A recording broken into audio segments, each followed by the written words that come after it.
कि ये आम ताम लड़ाई नहीं है। ये वो लड़ाई है जहां पर कि जो प्रेजेंट वर्ल्ड ऑर्डर है, ये शिकस्त होती है अमेरिका की तो वो अचानक खत्म हो जाता है। दूसरी फेज में पूरी दुनिया जो है कई डिकेड्स, कई दशकों के लिए वो पीछे हो जाएगी। ग्रेटर इजराइल जो जायनिस्ट का इनकी सोच है, उसके रास्ते में सिर्फ ईरान ही तो आता है। चाइना ने भी कहा है कि हम ईरान की सॉवरेनिटी को और टेरिटोरियल इंटीग्रिटी को बरकरार रखेंगे। जो चाइना का राइज हुआ है वो एकदम अलग राइज हुआ है। अब जहां तक हमारा 4 दिन का युद्ध हुआ था तो हमने कोई युद्ध नहीं किया। तो आप मिसाइल छोड़िए और फिर ये कहिए हमने सीज फायर करा, हम तो लड़ना नहीं चाहते। अरे भाई, वो तो लड़ाई करने को तैयार है। हम में लड़ाई करने की ताकत है ही नहीं, हम में जज्बा ही नहीं है, हम लड़ते ही नहीं है, तो वो तो लड़ाई थी ही नहीं। अमेरिका के पास ताकत है, पर जो लड़ाई वो दिखा रहे हैं, ये डायरेक्ट जो वॉर होती है, ये 20वीं सदी की लड़ाई है। जो ईरान लड़ रहा है मदद से चाइना की, वो 21वीं सदी की लड़ाई है। ये बेसिकली बरियल हो रहा है ओल्ड वर्ल्ड ऑर्डर का अमेरिका की शिकस्त से। तो मध्यस्थता और दलाली, इसमें क्या फर्क होता है? अब जहां तक सवाल है ये दलाली का, ये मेरे ख्याल में नहीं, जो सच बात है, ये जयशंकर की फ्रस्ट्रेशन है कि वो कबूल नहीं करने को तैयार है कि हिंदुस्तान की फॉरेन पॉलिसी जो वो गाइड करता है वो एकदम गलत यहाँ पर साबित हो गई है। चाइना, रशिया और अमेरिका तीनों का रिश्ता जो है, अमेरिका ये पाकिस्तान के साथ बहुत अच्छा है, हमारा है ही नहीं। तो ये दलाली, इतनी क्रैश लैंग्वेज इस्तेमाल करना, फिर आप कह रहे हैं कि मैं इतने साल डिप्लोमेट था, तो मतलब आपकी फ्रस्ट्रेशन है, ठीक है ना, आप पर क्यों निकाल रहे हैं यहाँ पर? यही कारण है कि ऑपरेशन सिंदूर में हमने दागे मिसाइल और फिर कह दिया हमें सीज फायर चाहिए, क्योंकि this is not the era of war. अब प्रॉब्लम क्या है, जो हमारी मेनलैंड मीडिया के जो एंकर और एडिटर जो भी बने पड़े हैं, वो निहायत बेवकूफ़ है, वो पंपुअस है, एरोगेंट है। ईरान पर 28 फरवरी से चल रहा अमेरिका और इजराइल का हमला, सबसे पहले तो हम ये जानना चाहते हैं कि अगर हम इसको इस रूप में चित्रित करें कि यह हमला है, न कि एक दो तरफा जैसा समझा जाता है, युद्ध है जो दोनों की मर्जी से चल रहा है, इसके बारे में आप क्या कहना चाहेंगे? इसे हमला कहा जाए या कहा जाए कि दो लोग लड़ रहे हैं? तो आपके सवाल का जवाब ये है कि बेहतर है कि जैसे सभी जानते हैं, प्रोफेसर मरांडी हैं, मोहम्मद मरांडी, जो एक तरीके से अनऑफिशियल स्पोक्स पर्सन भी बन गए हैं ईरान के, और उनको पता है ईरान में क्या हो रहा है और क्या सोच है। तो उन्होंने एक अभी टेलीविज़न चैनल पे ये कहा था कि ये जो हुआ है, this is aggression and terrorism. तो इसका मतलब ये हुआ, अग्रेशन तो वो बोल रहे थे अमेरिका ने किया है, टेररिज्म वो बोल रहे थे इज़राइल ने की है। और इज़राइल जो है, उसकी खूबी है, वो लड़ाई जो है वो टेररिज्म ही करता है। ये मोसाद जो होती है वो आगे रहती है, जिससे कि लोगों को मारे और चुन-चुन के टारगेटेड किलिंग ये लोग करते हैं। तो मेरे ख्याल में प्रोफेसर मरांडी ने इसको बहुत अच्छी की तरह बोल दिया कि ये एग्रेशन और टेररिज्म है, और यही है मेरे ख्याल में ये। तो हम यह आपसे समझना चाहेंगे कि क्या इस हमले को इतने स्वाभाविक रूप से स्वीकार कर लेना चाहिए था, जिसको आपने कहा कि ये एग्रेशन है और टेररिज्म है, इसी रूप में इसको देखना चाहिए। तो लेकिन जितने स्वाभाविक तौर पर पश्चिमी मीडिया और हमने स्वीकार किया, उसके बारे में आप क्या कहना चाहेंगे? देखिए, मैं ये कहना चाहूँगा कि बहुत ही कम लोग हैं जिनको शायद ये बात समझ में आ रही है कि ये क्या हुआ है ग्राउंड पर, जिसके बारे में मैं कुछ बोलना चाहूँगा। देखिए, ये जहाँ तक अमेरिका का ताल्लुक है, अमेरिका का कोई वॉर ऑब्जेक्टिव था ही नहीं शुरू से। अमेरिका को इस लड़ाई में खींचा है नेतन्याहू ने। नेतन्याहू ने ट्रंप को ये समझाया है कि देखिए, जैसे आपने वेनेजुएला में जाके आपने टॉप लीडरशिप प्रेसिडेंट मडोरो को उठा लिया और उसके बाद वो पूरी सरकार जो है आपकी गोदी में आ गई, तो आप वही चीज़ यहाँ भी कर सकते हैं। जबकि इज़राइल को असलियत मालूम थी। इज़राइल इसी एरिया का है, उसको एरिया की समझ है, पर वो चाहते थे नेतन्याहू कि किसी तरीके से मैं ट्रंप को वर्गला के इस लड़ाई में ले आऊं, और वो उसमें कामयाब हो गए। तो प्रेसिडेंट ट्रंप का तो कोई उनको मालूम ही नहीं था ऑब्जेक्टिव क्या है, पहली बात तो ये है। दूसरी बात ये है, जो प्रेसिडेंट ट्रंप और नेतन्याहू को भी समझ में शायद नहीं आ रही थी, जिसके बारे में मैं टिप्पणी करना चाहूंगा। देखिए, ये लड़ाई इतनी अहम है, और इसको बाद में इस पे कई विचार भी होंगे।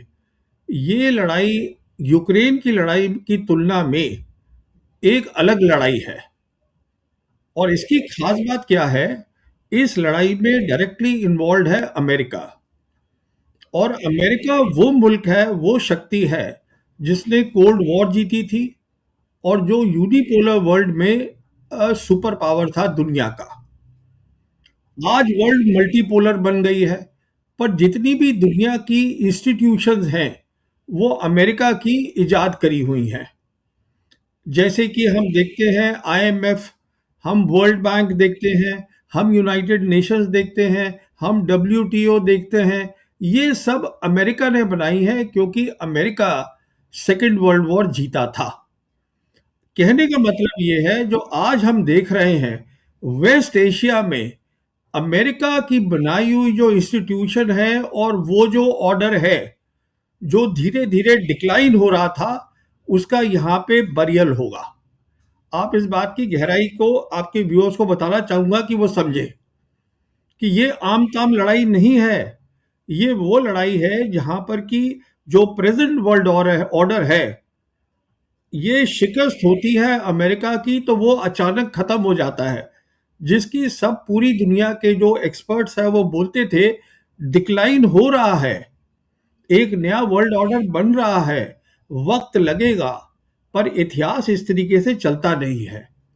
किसी ने शायद सोचा नहीं था इस एक लड़ाई में, एक धक्के के अंदर जो वर्ल्ड ऑर्डर है, जो इंस्टीट्यूशन है, क्योंकि अगर अमेरिका इस लड़ाई में हार जाता है, और जो पहली फेज में वो हार चुका है, तो अमेरिका की शिकस्त का मतलब है वो वर्ल्ड ऑर्डर जो था, which was led by America, वो अब खत्म हो गया है। और नया वर्ल्ड ऑर्डर जो बन रहा था, जिसमें कि ग्लोबल साउथ कंट्रीज हैं, और जिसको जो सपोर्ट कर रही हैं दो अलग ताकतें मल्टीपोलर वर्ल्ड की, चाइना और रशिया, वो यहाँ पर उसको एक नया एनर्जी मिली है। अमेरिका हरमोस पे कंट्रोल नहीं कर पा रहे हैं, स्टेट ऑफ हरमोस, और अमेरिका चाहते हैं कि बातचीत हो। इसराइल बातचीत के लिए, सॉरी, ईरान बातचीत के लिए तैयार नहीं है, वो बात नहीं करना चाहता अभी, क्योंकि वो कहता है कि मुझे सीज फायर नहीं चाहिए, मुझे कॉम्प्रिहेंसिव एंड परमानेंट पीस चाहिए। और उसके साथ आज दो बड़ी ताकतें ग्लोबल साउथ की, चाइना और रशिया, खड़े हैं। तो पहली फेज वो हार चुके हैं।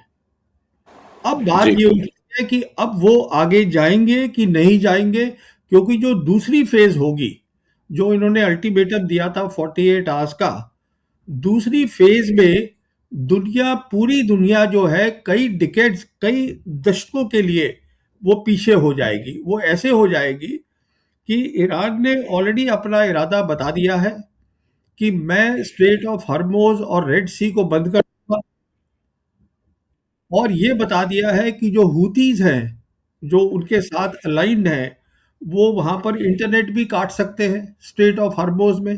वो इंटरनेट जाता है मिडल ईस्ट के लिए, कंट्रीज के लिए, और बहुत सारी कंट्रीज हैं साउथ एशिया की और पार्ट्स ऑफ यूरोप, वहां जाता है।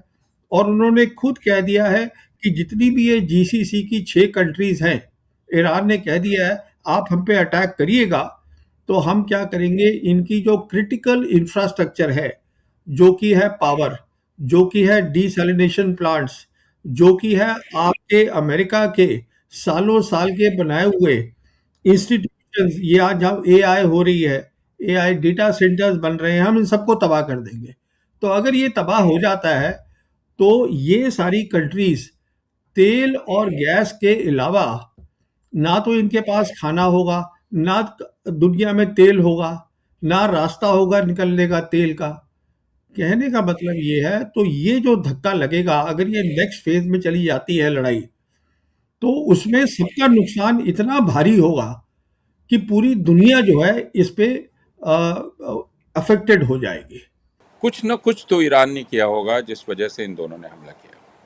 देखिए, ईरान ने कुछ नहीं किया है, बातचीत चल रही थी, क्योंकि जहाँ तक अमेरिका का ताल्लुक है, अमेरिका की एक ही परेशानी है ईरान से, और वो है उसकी न्यूक्लियर वेपन्स। अमेरिका नहीं चाहता कि ईरान के पास न्यूक्लियर वेपन्स हो। इसके ऊपर ओमान की मीडिएशन से जिनीवा में बात हो रही थी, और बातचीत ठीक चल रही थी, क्योंकि जो ओमान के उसमें नुमाइंदे थे, उन्होंने बयान भी दिया है। वो जेडी वैंस से जाके मिले थे, वाइस प्रेसिडेंट अमेरिका के, और बयान दिया है कि हमारी बातचीत बहुत अच्छी चल रही थी और ये मसला हल हो जाएगा। और मसले की डिटेल्स भी हैं, वो चाहेंगे तो फिर मैं उस पर अलग बात कर लेते हैं, पर पहले आपके सवाल का जवाब दे देता हूँ। तो वो बात ठीक चल रही थी। अब ये जो है इजराइल को कबूल नहीं है, क्योंकि इजराइल का जो ऑब्जेक्टिव है वो अलग है। इजराइल का ऑब्जेक्टिव है कि लड़ाई हो और लड़ाई बढ़े। अगर लड़ाई बढ़ेगी, लड़ाई होगी, अगर ईरान की तबाही होगी, क्योंकि जैसे आप खुद ही कह रहे थे, उसके ग्रेटर इजराइल जो ज़ायनिस्ट का इनकी सोच है, उसके रास्ते में सिर्फ ईरान ही तो आता है। बाकी सबको तो वो अब्राहम अकॉर्ड करके कहीं ना कहीं खींच लेंगे। वो दिक्कत सिर्फ ईरान से हो रही थी, तो वो उनको एक्सेप्टेबल नहीं था। इजराइल ने अब खुलेआम बोल दिया है, उनके प्रधानमंत्री ने, नेतन्याहू ने, कि मैं अपनी लड़ाई को जारी रखूंगा और मेरी लड़ाई अमेरिका नहीं रोक सकता। अब सवाल ये है कि अमेरिका रोक सकता है। अब वो ऐसे रोक सकता है, अगर आज जो सेंट्रल कमांड है अमेरिका की, इजराइल को वो मना कर दे कि मैं आपको जो स्पेस कैपेबिलिटीज हैं अमेरिका की, जिसके ऊपर वो डिपेंडेंट है, मैं नहीं देते आपको, आपको हम और असला नहीं देते। इजराइल कहाँ से लड़ाई लड़ लेगा? तो कोई ऐसी नब्ज पकड़ी हुई है, जिसको एक्सपर्ट बोलते हैं इजराइल लॉबी अमेरिका में, कि वो जो ट्रंप है वो लाचार हैं, वो कुछ कर नहीं पा रहे। नितन्याहू फॉरेन पॉलिसी अमेरिका की इस पूरे रीजन में चला रहा है, और वो पीस चाहता नहीं है, वो सिर्फ लड़ाई चाहता है, तबाही चाहता है। तो दिक्कत ये हो गई है, और प्रेसिडेंट ट्रंप इसमें गेम में फंस गए हैं बहुत बुरे। एक टिप्पणी भी आई है ईरानियन लीडरशिप की। उन्होंने ये कहा कि अभी तक हमारा होली मंथ ऑफ रमजान चल रहा था, तो हम डिफेंसिव ऑपरेशंस कर रहे थे। अब हम ऑफेंसिव ऑपरेशन शुरू करेंगे। उसका मतलब ये है कि जो हमारी मिसाइल्स थी पुरानी वाली, हमने अभी सिर्फ वही खत्म करी है, और दूसरी साइड पे जो मिसाइल को रोकने के लिए इंटरसेप्टर होते हैं, वहां ऑलरेडी उनकी कमी हो गई है। जो हमारी एडवांस्ड मिसाइल है, जिसको वो बोल रहे हैं ऑफेंस, वो अभी ऑफेंस अब शुरू होगा। तो ये सिग्निफिकेंस है, जहां तक उन्होंने होली मंथ ऑफ रमजान की बात करी है। अमेरिकी मंत्री भी कह रहे हैं ये धार्मिक युद्ध है, इजराइल भी कह रहा है ये धार्मिक युद्ध है, तो फिर इसको कैसे समझें हम? देखिए, जहां तक ईरान का ताल्लुक है, ईरान एक थियोक्रेटिक स्टेट है, बट ईरान एक समझदार मुल्क भी है, जहां पर की एजुकेशन लेवल बहुत ज़्यादा है। ईरान इस सारी चीज़ को जो देख रहा है, इस युद्ध को, अपना जो युद्ध कर रहा है, उसको वो शिया और सुन्नी भी नहीं देख रहा है। वो इसको देख रहा है, नेशनलिज्म की लड़ाई कर रहे हैं हम। तो उनकी एक अलग सोच से चल रहे हैं, जो कि बिल्कुल सही सोच है, क्योंकि ईरान के अंदर भी अलग अलग टाइप की मजहब हैं। तो इसलिए वो इसको पूरे को as a struggle for nationalism देख रहे हैं। और इसीलिए चाइना ने भी कहा है कि हम ईरान की सॉवरेनिटी को और टेरिटोरियल इंटीग्रिटी को बरकरार रखेंगे। अब जहाँ तक इजराइल का ताल्लुक है, इजराइल का, जैसे मैंने आपसे बताया, वो एक अपॉर्चुनिस्ट मुल्क है। एक वो मुल्क है जो टेररिज्म करता है, जो कि ठीक बताया प्रोफेसर बरांडी ने। और वो उनका काम है, और बेसिकली उनकी सोच है ज़ायनिस्ट सोच, कि किसी तरीके से ईरान को हटाया जाए। अब जहाँ तक सवाल है ये अमेरिका का, अमेरिका का जो आज सेक्रेटरी ऑफ वॉर है पीट हेग्सेट, वो समझ रहा है कि वो एक रिलीजियस लड़ाई लड़ रहा है, और वो वही बात अपने जवानों को भी बोल रहा है सबको। जिससे क्या होता है, जब आप रिलीजन ले आते हैं एक प्रोफेशनल फोर्स में, तो वो बहुत बड़ी दिक्कत आ जाती है। तो वो जो फौज होती है, कोई भी फौज हो, चाहे वो हिंदुस्तान की हो, चाहे वो अमेरिका की फौज हो, तो फिर वो प्रोफेशनल नहीं रहती। तो आप इन तीनों को देखिएगा, तीनों अलग अलग तरीके से सोच रहे हैं। और जहां तक हिंदुस्तान का सवाल है, हिंदुस्तान के लिए अमेरिका से बेहतर कोई देश नहीं है। हिंदुस्तान ये समझने की कोशिश नहीं कर रहा है, जब मैं हिंदुस्तान बोल रहा हूं, मैं सरकार की बात कर रहा हूं। हिंदुस्तान की सरकार ये सोचने की कोशिश नहीं कर रही है कि दुनिया बदल गई है, मल्टीपोलर वर्ल्ड है, तीन बड़ी बड़ी ताकतें हैं, और बहुत सारे चेंजेस आ रहे हैं दुनिया के अंदर। और जहां तक इसराइल का ताल्लुक है, इसराइल के साथ हमारी सरकार की बहुत ज़्यादा क्लोजनेस है, आइडियोलॉजिकल रीजंस हैं, इमोशनल रीजंस हैं। तो कोई ऐसा रीजन नहीं है जिसमें जियो पॉलिटिक्स इन्वॉल्व हो, कोई ऐसा रीजन नहीं है जिसमें देश की तरक्की हो। तरक्की का मतलब ये होता है कि आज हमारी सबसे बड़ी रिक्वायरमेंट हिंदुस्तान की है कि ये जो जियो पॉलिटिक्स बदली है, जो सारी जियो पॉलिटिक्स पहले हुआ करती थी अमेरिका में और यूरोप के अंदर, अब वो हमारे एरिया में आ गई है, एशिया पैसिफिक में। क्योंकि आज ग्लोबल साउथ की बहुत सारे जो देश है, वो इकोनॉमिकली तरक्की कर रहे हैं। हिंदुस्तान की भी तरक्की हुई है, पर ये कारण नहीं है असली कारण। असली कारण ये है, जो चाइना का राइज हुआ है, वो एकदम अलग राइज हुआ है, जिसके कारण मेन कारण है कि जियोपॉलिटिक्स यहाँ आ गई है। तो हमारी सरकार को अगर ये सोच रहे होते, तो ये करना चाहिए था, क्योंकि फॉरेन पॉलिसी का मतलब होता है हम एक बहुत गरीब मुल्क हैं, और किस तरीके से यहाँ से गुर्बत हम हटाएं, किस तरीके से हम यहाँ फायदा हो हमारी फॉरेन पॉलिसी का। तो इसी के लिए मैं बार बार बोलता रहता हूँ कि अरे भाई, आप दोस्ती करिए, नॉर्मल करिए रिलेशंस चाइना के साथ, सारी दुनिया वहीं जा रही है। अचानक से मुझे ख्याल आ रहा है इस बात का कि दो युद्ध, यूक्रेन और रसा, और अभी जो वर्तमान में चल रहा है वो, और इससे कुछ ही दिन पहले हमने अपने और अपने पड़ोसी मुल्क के साथ एक छोटे युद्ध हमने किया है या हुआ था।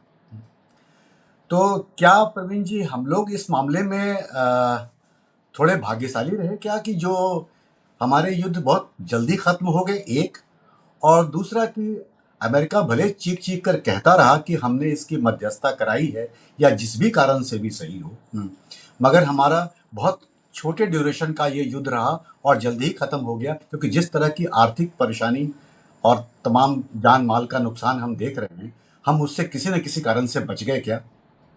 देखिए, आपने तीन युद्ध की बात करी है, पहले उनको समझ लेते हैं ये क्या है। जहां तक यूक्रेन का ताल्लुक है, वहां पर लड़ाई हो रही है। लड़ाई हो रही है बिटवीन रशिया और नेटो। उसमें अमेरिका भी इन्वॉल्व है, पर एज अ प्रॉक्सी इन्वॉल्व है, डायरेक्ट इन्वॉल्व नहीं है, जैसे कि वेस्ट एशिया की लड़ाई में इन्वॉल्व है। जहां तक गाजा का सवाल है, वहां कोई लड़ाई नहीं हो रही है, वहां जेनोसाइड हो रहा है। वो एक अलग चीज हो जाती है। लड़ाई होती है जब दूसरी साइड भी आपके साथ आके लड़ रही है। वो जो कर रहे हैं, एथनिक क्लींजिंग कर रहे हैं, जेनोसाइड कर रहे हैं, और यही उनकी खासियत है इजराइल की।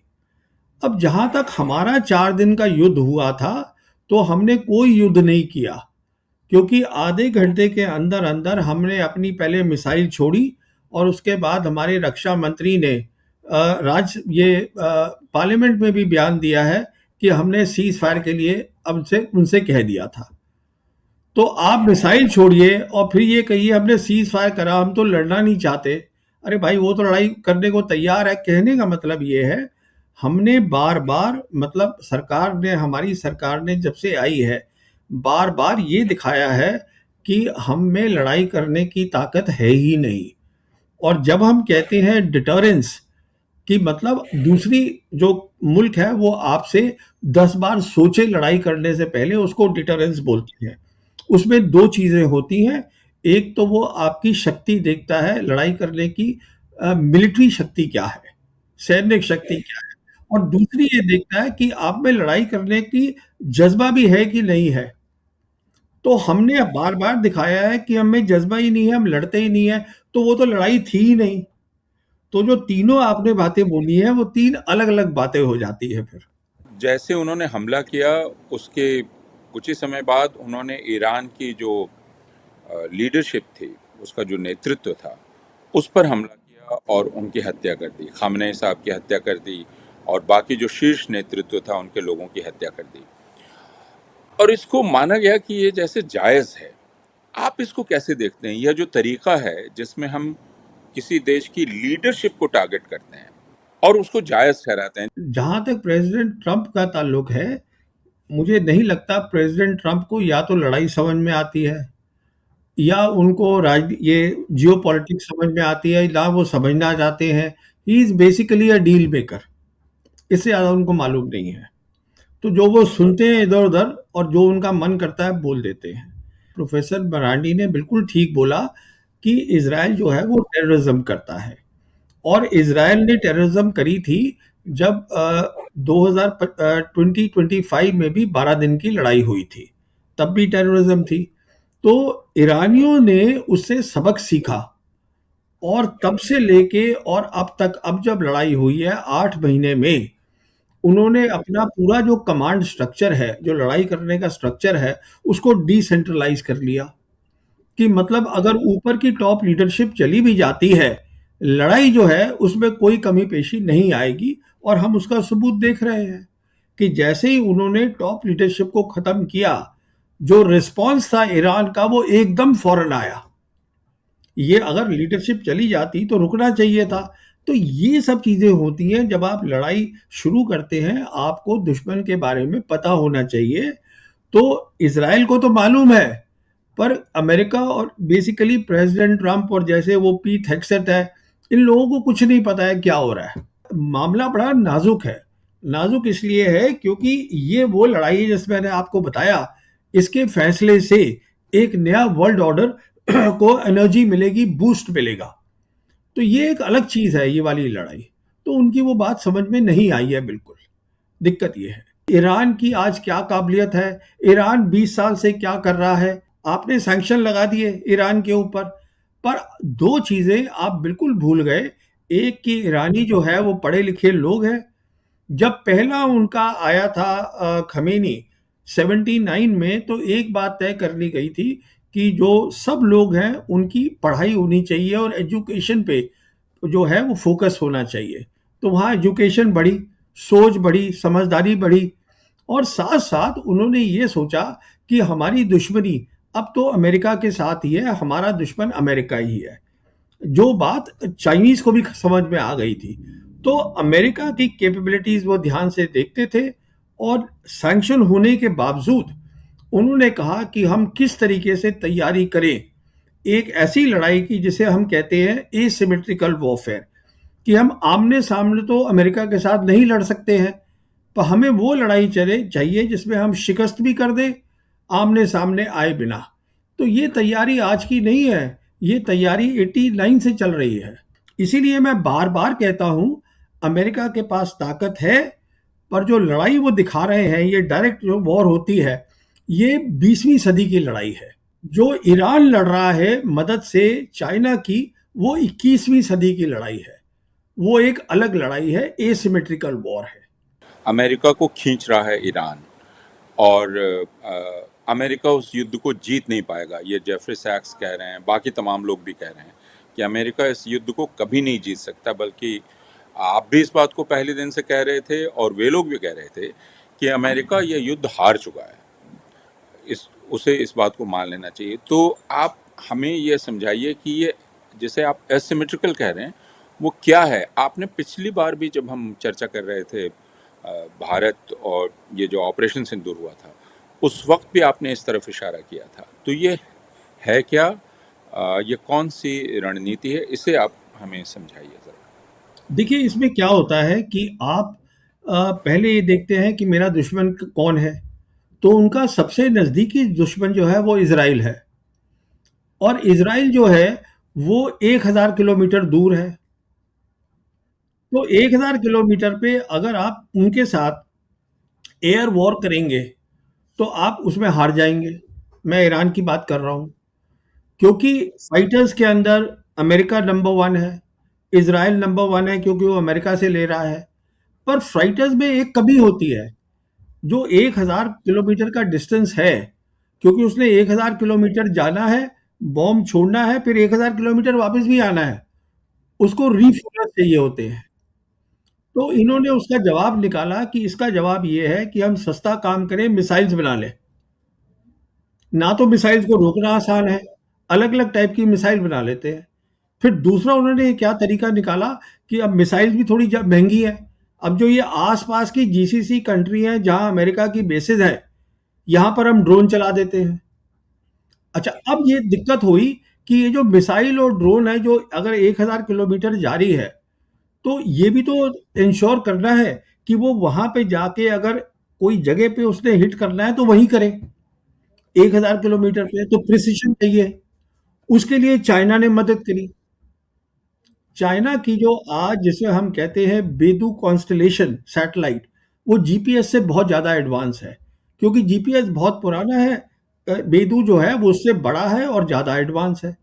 तो वो चाइनीज़ ने मदद करी, तो उसमें स्पेस भी आ गई। फिर उसके बाद क्या होता है, नीचे से जैमिंग कैपेबिलिटीज़ होती हैं, जो इज़राइल और अमेरिका के पास है।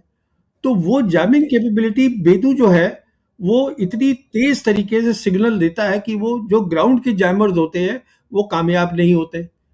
तो जो मिसाइल और ड्रोन है, जो 1000 किलोमीटर भी जा रहा है, ना तो वो उसको रोक पा रहे हैं, क्योंकि अगर आपको एक मिसाइल रोकनी है तो 5 इंटरसेप्टर चाहिए। मिसाइल सस्ती है, आपके इंटरसेप्टर महँगे हैं, वो खत्म हो गए, वो आप रोक नहीं पा रहे हैं। तो वो भी काम हो गया। उसके बाद स्ट्रेट ऑफ हॉर्मोज़ में उन्होंने क्या किया है, अंडर सी चले गए। अब उन्होंने पूरे पर्शियन गल्फ में, स्ट्रेट ऑफ हॉर्मोज़ और गल्फ ऑफ ओमान में अंडर सी टनल बना दिए हैं। वहाँ माइन्स लगा दी हैं, और वहाँ उन माइन्स के अंदर उनके उन्होंने छोटी-छोटी सबमरीन, जिसे मिडजेट सबमरीन्स कहते हैं, जो वहाँ पे उसकी आवाज़ बिल्कुल नहीं होती, और ना दूसरे जो आता है, मतलब आपका जो दुश्मन है, उसका जो सोनार सिस्टम होता है साउंड का, वो पकड़ नहीं पाता। वो इतनी छोटी होती है सबमरीन। तो उससे जो है आप मिसाइल छोड़ सकते हैं, टॉर्पीडो छोड़ सकते हैं। तो क्या हुआ, अब तक हमने क्या बात करी, तो क्या हो गया एसिमेट्रिकल वॉरफेयर में? एक बात तो ये हो गई कि आपने सोच समझ के एक सस्ता ऑप्शन लिया। एक ऐसा ऑप्शन लिया जिसमें आप चीज़ों को ऑन स्केल बना सकते हैं, बहुत सारी चीज़ें बना सकते हैं। देखिए, पैसे की भी तो बात होती है ना। अमेरिका कितना भी अमीर हो, पर उसको वो इंटरसेप्टर जो है अनलिमिटेड नहीं बना सकता, पर ईरान बना सकता है। स्केल जितने मर्जी अलग-अलग टाइप के ड्रोन बनाते रहो बैठे हुए। उनको वहाँ एक्यूरेट पहुँचना चाहिए, उसके लिए होती है जो ये ताकतें जिसको हम बोलते हैं space capability, electronic warfare, cyber, वो चाइना ने दे दी। फिर आप अंडर सी चले गए। तो ये सब एसिमेट्रिकल वॉरफेयर होती है, कि जो वॉरफेयर 20 सेंचुरी की होती थी, जहाँ पे टैंक आ रहा है। अभी क्या हुआ, इनके जो 2 एयरक्राफ्ट कैरियर थे, एक तो अब्राहम लिंकन था, उस पे अटैक हुआ है, वो खराब होके वापस चला गया। दूसरा उनका जेराल्ड फोर्ड है, वहाँ पे आग लग गई है। तो अब ऑलरेडी बात हो रही है कि आग नहीं लगी है, यहाँ पर भी अटैक हुआ है, वो भी वापस चला गया। अब आप मुझे बताइए, ना तो ईरान के पास कोई है एयरक्राफ्ट कैरियर, ना वो अफोर्ड कर सकता है, ना वो टेक्नोलॉजी है, पर उसके पास तरीका है उसको हराने का, भेज दिए दोनों वापस। अब बात आई ईरान की, कि ईरान के पीछे चाइना और रशिया क्यों खड़े हैं। उसका कारण बहुत सीधा सा है कि जैसे मैं आपसे कह रहा था, एक नया वर्ल्ड ऑर्डर बन रहा है, जिसमें ग्लोबल साउथ कंट्रीज़ हैं, और ग्लोबल साउथ में चाइना और रशिया भी शामिल है, और उसमें ईरान भी शामिल है। ईरान जो है वो फुल मेंबर है ब्रिक्स का, ईरान है फुल मेंबर एससीओ का। तो अगर ईरान जीतता है, जो जीतेगा, तो क्या इसका मतलब हुआ कि ईरान तो डोमिनेंट पावर बन जाएगा वेस्ट एशिया में।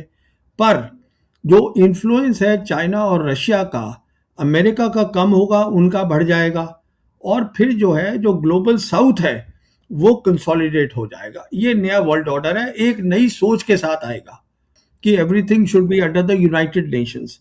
It should not be a world जहाँ पे रूल सिर्फ अमेरिका बना रहा है, खुद बनाता है, खुद तोड़ता रहता है, वो नहीं चलेगा।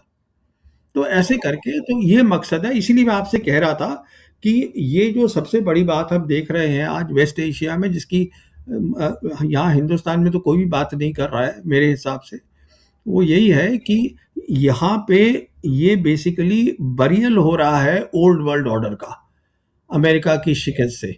तो ये एक बहुत बड़ी चीज़ हो रही है, एक नया वर्ल्ड ऑर्डर बनना। इसीलिए चाइना और रशिया जो है वो ईरान के साथ खड़े हैं, क्योंकि ईरान ने बताया है कि उसके पास लड़ाई करने की ताकत है, विल टू फाइट है, और ईरान ने बताया है कि उसकी एक सिविलाइजेशन है। विल टू फाइट सिविलाइजेशन से आती है, ये ऐसे नहीं आती कि जो आपकी सिविलाइजेशन है आप उसको नाकारा करते रहो। आप ये कह दो कि नहीं साहब, मेरी सिविलाइजेशन तो सिर्फ वैदिक एज ही है और कुछ है ही नहीं, बीच में कुछ था ही नहीं। तो ये सिविलाइजेशन नहीं होती है। ये वो मुल्क है जिनमें एक कॉन्टिन्यूटी है, जो मानते हैं कि हमने हर सिविलाइजेशन से या अपनी एक सिविलाइजेशन से जो विजडम आई है उसको हमने इम्बाइब किया है, उससे सीखा है, उससे लड़ाई भी सीखी है, सोच भी सीखी है।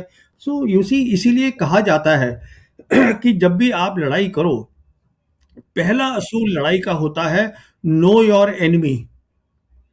उसका मतलब ये होता है कि उसकी मिलिट्री काबिलियत के अलावा उसमें लड़ाई करने का जज्बा क्या है, उसकी सोच क्या है, आप पहले वो समझ लीजिए, नहीं तो आप लड़ाई हार जाएंगे।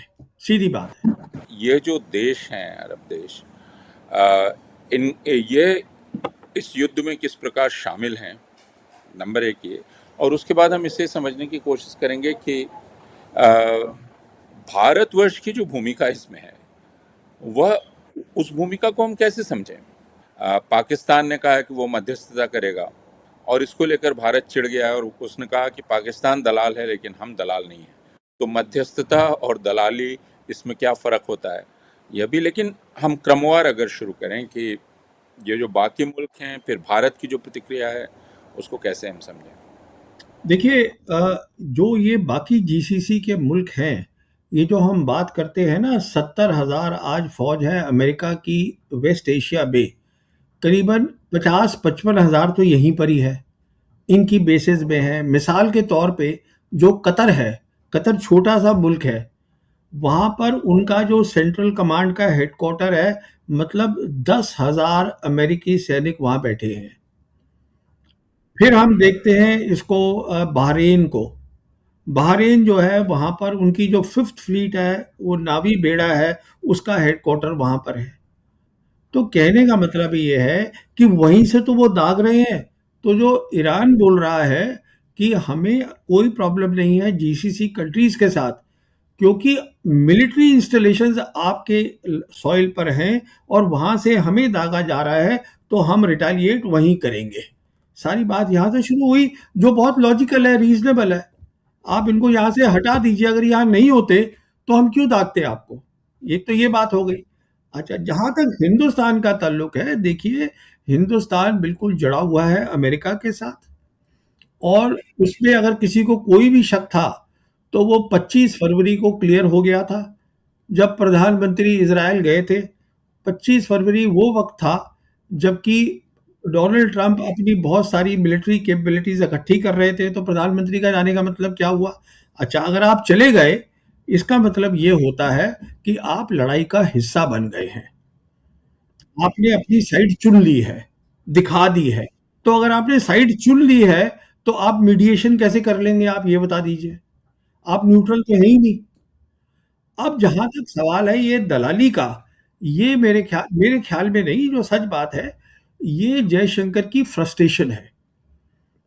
फ्रस्ट्रेशन है कि वो कबूल नहीं करने को तैयार है कि हिंदुस्तान की फॉरेन पॉलिसी जो वो गाइड करता है, वो एकदम गलत यहाँ पर साबित हो गई है। देखिए, ऐसा होता है, बात दलाली, देखिए, ये अब टॉक्स हो कि ना हो, यहाँ पर वो दूसरी बात है, उसको हटाइए। मेन बात ये होता है कि मीडिएशन किस जगह पर होता है। वो उसी जगह पर होता है, उसी कंट्री में होता है जहां पर कि सारी पार्टीज को लगता है कि ये जो है न्यूट्रल पार्टी है, ये ना इसके साथ है ना उसके साथ है। तो पाकिस्तान को आज जो तीनों मुल्क है, बड़े बड़े देश में, मुल्क में, sorry, in the world, 3 great pass, China, Russia और अमेरिका, तीनों का रिश्ता जो है, अमेरिका ये पाकिस्तान के साथ बहुत अच्छा है, हमारा है ही नहीं। चीन के साथ हमारा नॉर्मल रिलेशन नहीं है, और रशिया के साथ हमारा ऐसे ही है, डिंग डोंग टाइप का। और हम अमेरिका के बीच में बैठे हुए हैं, और अमेरिका हमें, जैसे मैंने आपको कहा था, अमेरिका किसी को बराबरी समझता ही नहीं है, तो ये वैसल स्टेट ही तो हुए। तो ये दलाली जो है, इसमें तो आप अलग प्रोग्राम करिएगा, मैं भी सोच रहा हूँ करने का एक अलग ही वीडियो इसके ऊपर। तो कहने का मतलब ये है, ये फ्रस्ट्रेशन है और कुछ नहीं है। और जो ऑल पार्टी के वहाँ लोग थे, अब उनको नहीं मालूम है कि सवाल क्या पूछने हैं, तो वो नहीं पूछ पाए। अब वो दलाली का क्या मतलब है? दलाली, व्हाट डज दलाली mean in diplomatic language? It basically means mediation. Mediation का मतलब होता है there is trust, all the parties have trust in you, that is why they have come there. सीधी सी बात है। तो ये दलाली, इतनी क्रैश लैंग्वेज इस्तेमाल करना, फिर आप कह रहे हैं कि मैं इतने साल डिप्लोमेट था, तो मतलब आपकी फ्रस्ट्रेशन है, ठीक है ना, पर क्यों निकाल रहे हैं यहाँ पर? कोई मतलब नहीं है, इसमें तो टिप्पणी करने लायक भी नहीं है ये कि बात। युद्ध युद्ध की हालत में ये जी। कहा जाता है कि आपका चरित्र स्पष्ट होता है, हाँ। कि युद्ध में आपका चरित्र स्पष्ट होता है। तो इस समय भारत का किस प्रकार का चरित्र उभर कर आ रहा है? वो हम दिख रहा किस है ना तरह ये, के मुल्क दिखलाई पड़ रहा है? वो देख लीजिए ना, सब दुनिया देख रही है। आप देखिए, अब मेरी बात सुनिए। हमारे प्रधानमंत्री गए थे 2023 में रशिया, और वहां पे ये बता के आए पुतिन को, प्रेसिडेंट पुतिन को, कि this is not a era of war. अरे भाई, this is the era of war.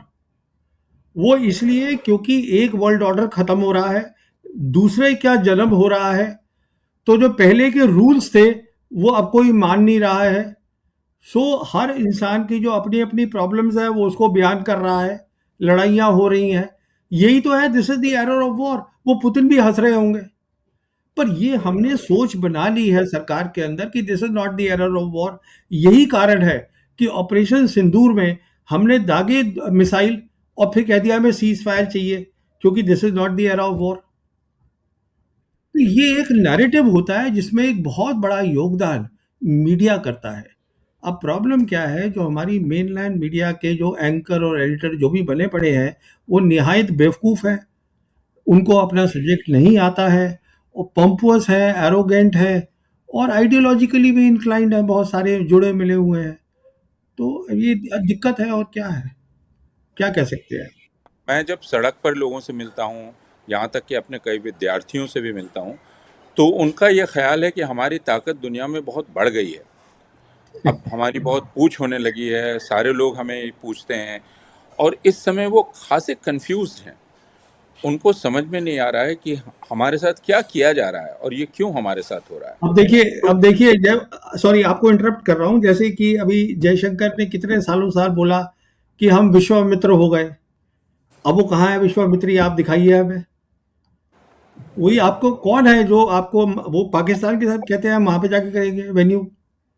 तो कहने का मतलब ये, आप ठीक कहते हैं, इसके ऊपर एक अलग चर्चा होनी चाहिए इस विषय पर।